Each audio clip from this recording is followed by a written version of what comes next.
Kayne. Hey. Thanks for coming today. Pleasure. Thanks for having me. You're an incredible independent session drummer from the coast. Yeah, I don't know about incredible, but Well, that's what I do. I've seen it firsthand. Tell us a little bit about your journey. How did you get into drumming? Yeah, okay. My dad's a drummer, and I was an average student at school. And by the time I was sort of 15, you know, I was thinking, what am I going to do with myself? I could play a little bit of drums because Dad was drums. So I could play like some beats, but I hadn't taken it seriously yet. So like I hadn't really gone and got lessons. Dad had showed me a couple of things and I was just sort of playing around. And basically at about 16, I said to him, okay, I want to get some lessons. And I got some lessons off of a guy called Tim Burcham, who was, at the time, was in this huge, blown up Australian band called Scary Mother. And we're still friends to this day. And away I went. And so that was 16. At 18, I was working with my dad and he said, like, you're going to take this seriously? And I said, yep. By 21, I was in Sydney playing professionally. And then I moved I've done contracts in China, I've done contracts in America, I spent 6 years in the Middle East. I came back at the start of 2013. I moved home to be with family because I hadn't seen them for so long. And then I bought a music school. That didn't kind of work out for me because I'm on the coast. Yeah, Amazing. yeah. Off another friend of mine. Sort of kept that going. It was an established school. Yeah. And you had it for how long? Oh, not long, like 2 years or something. I just missed performing, and it wasn't really my thing. And at the time too, I wasn't really like teaching. I wasn't into teaching too much either. Yeah. And then I got this opportunity to do a Vegas type show that had been brought out from Vegas with some friends, and that went well. And then I got brought into that world, and that's been sort of my world up until basically COVID. Okay. Yeah. Which was touring with established international acts that the promoter would bring over. Yeah. And then we'd do sort of 6-week tours, probably do 4 or 5 of those a year. And then, Wasn't there a connection with Africa? So that I say Middle East, but so it was like the first contract in 2007, which I call Middle East, was actually an African country called Djibouti. Okay. And that was 6 months, I think. It was all the way up until Ramadan, and then I landed in Dubai after that. That's incredible. Spent 18 months in Dubai, then Oman, Bahrain. Yeah, just did the whole Middle East sort of trip. That's wonderful.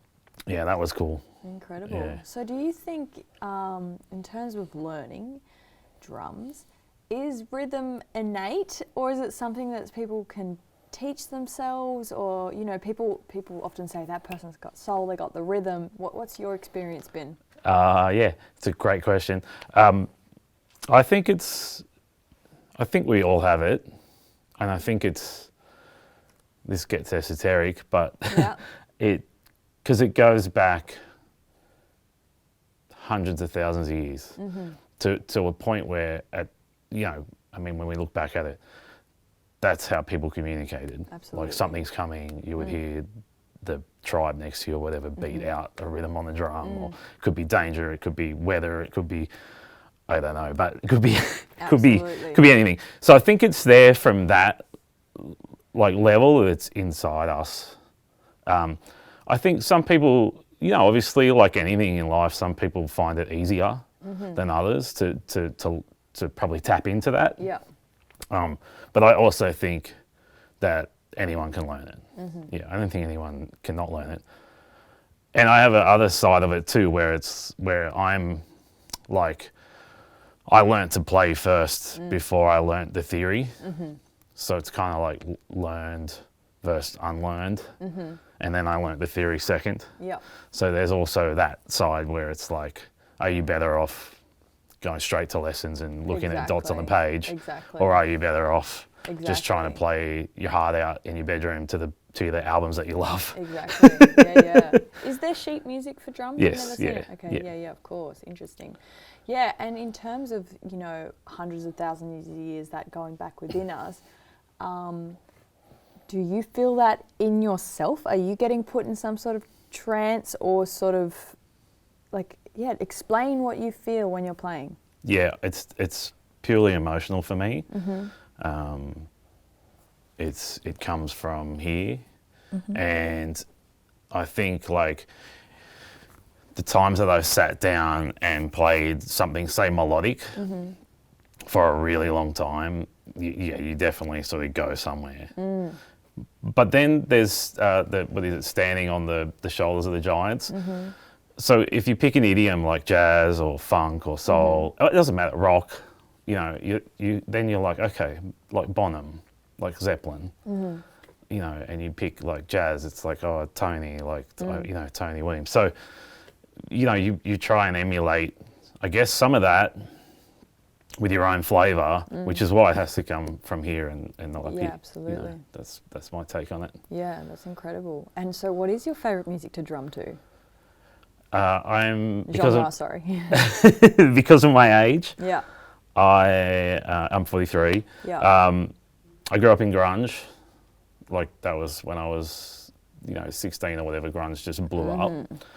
So I started pretty much playing to that stuff.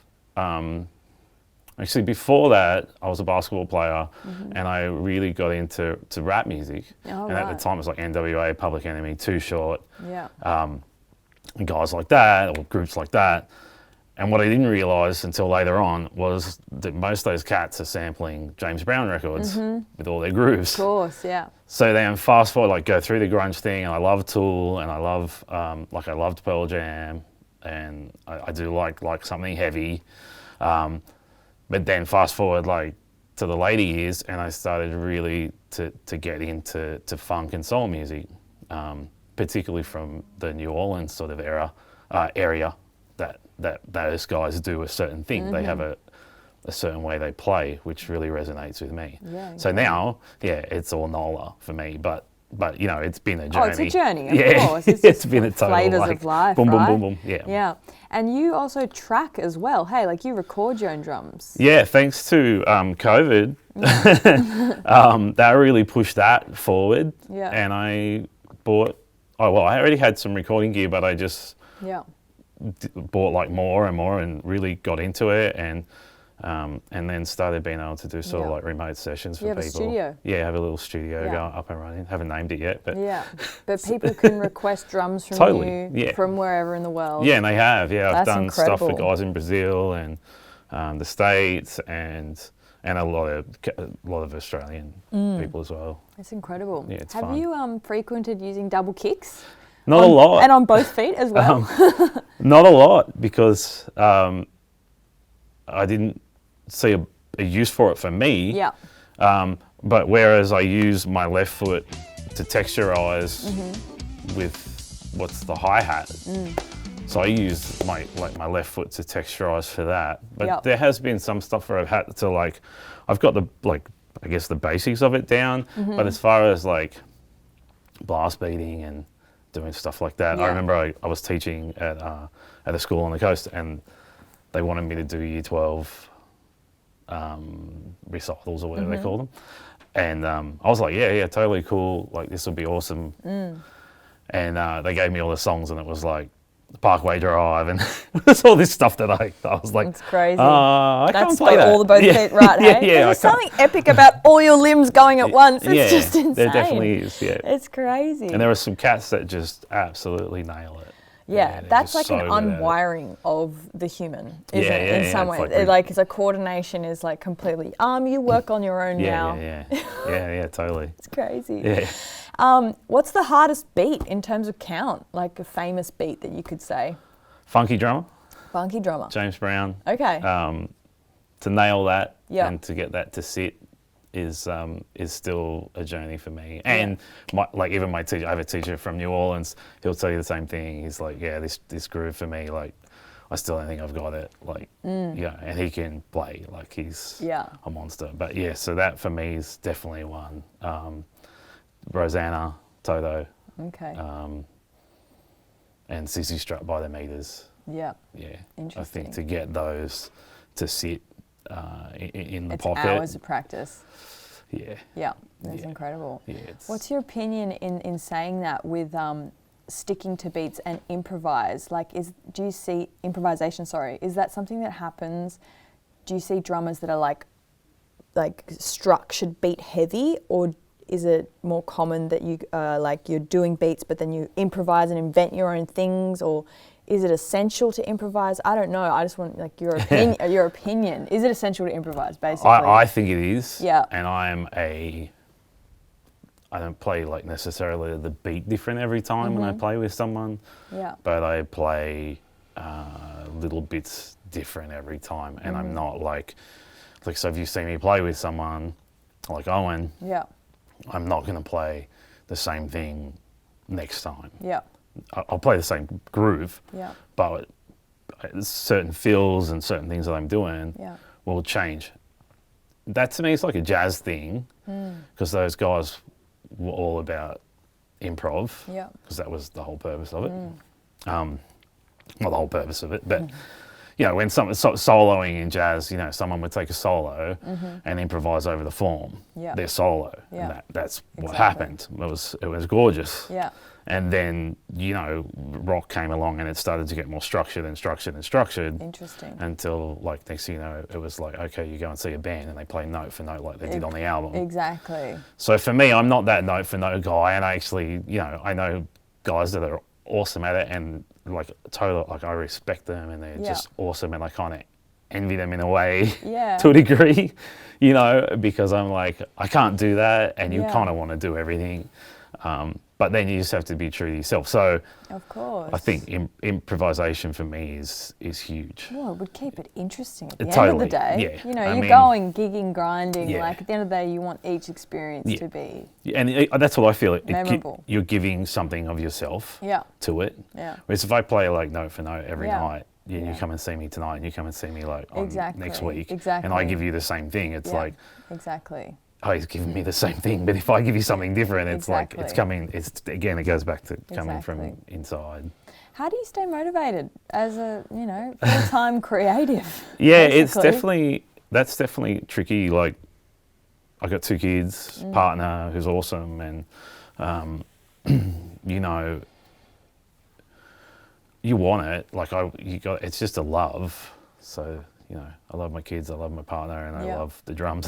But you know, and that's what it is to me. A lot of times I'm practicing like 11 till 1 a.m.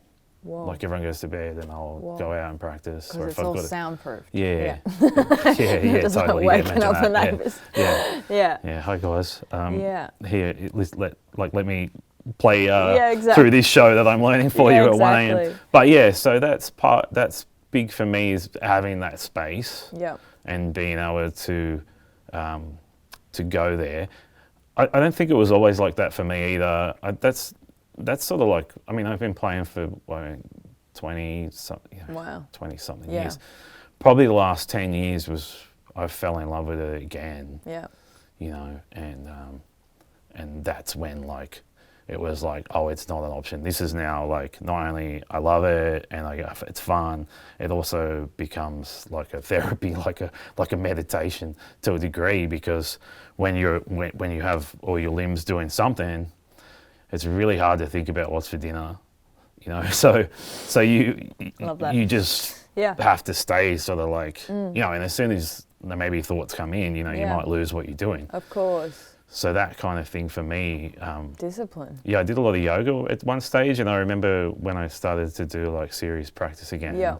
I drew lines to it. I went, oh wow, it's just it's like, you know, getting into a position and holding it. And I can see the correlation there, absolutely. And not thinking about anything else. Absolutely. Yeah, focusing on that breath and stuff. So you still have a spiritual practice, would you say?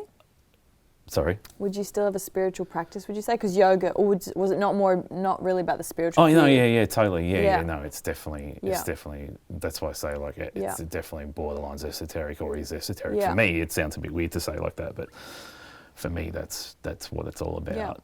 Yeah. You know, it definitely comes from a spiritual place for me. It's been there my whole life too, like it's been through the good and the bad and all of that too. So, you know, there's times when you sit down, it's like, hello, old friend, you know, like, Hello, old friend. Yeah, there's that side of it too. But yeah, it's definitely, to make it feel like you want it to feel, like we could sit down and you could play, you know, a straight, you know, gut groove. Yeah, that's all I can Sure, play. we all could play that, but it's all going to sound different and feel different.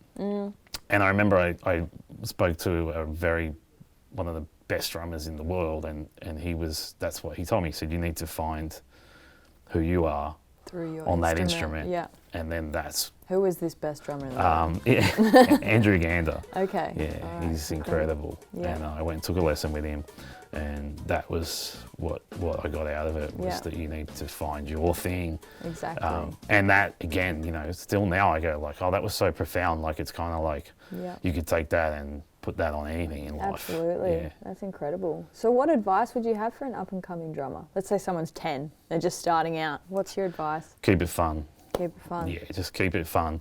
Enjoy it. It'll show itself to you as you know, progress. I mean, I teach, and I tell parents that too, and I tell the students that, like, you're 10, this is what could possibly happen. By the time you're 14, you know, even if you take a break, it's okay. It doesn't matter. By the time you're 14, it'll open up again, and something else will, like, show itself. You know, you'll get better, or you'll find that you'll want to do it at some point in time. Yeah. Incredible. Do you want to just tell us a little bit about what you're up to at the moment, just to finish? Yep. All right, now I am sort of wrapping up a tour with a blues artist called Owen Campbell. We've been on the road for a lot recently. We just did a Brisbane, Southeast Queensland leg. I'm doing a Fleetwood Mac thing that's doing really, really well. I have a couple of sessions to do for some people, and by the end of the year, if we can see these guys coming out, I'll have a Motown tour to do as well. Incredible. Yeah. And you're available for drums if people want to get in contact. Totally, yeah. Sick. Yeah. Awesome. Thanks so much, no worries. Kayne. We appreciate Thank you. it. Yeah, cheers. Awesome.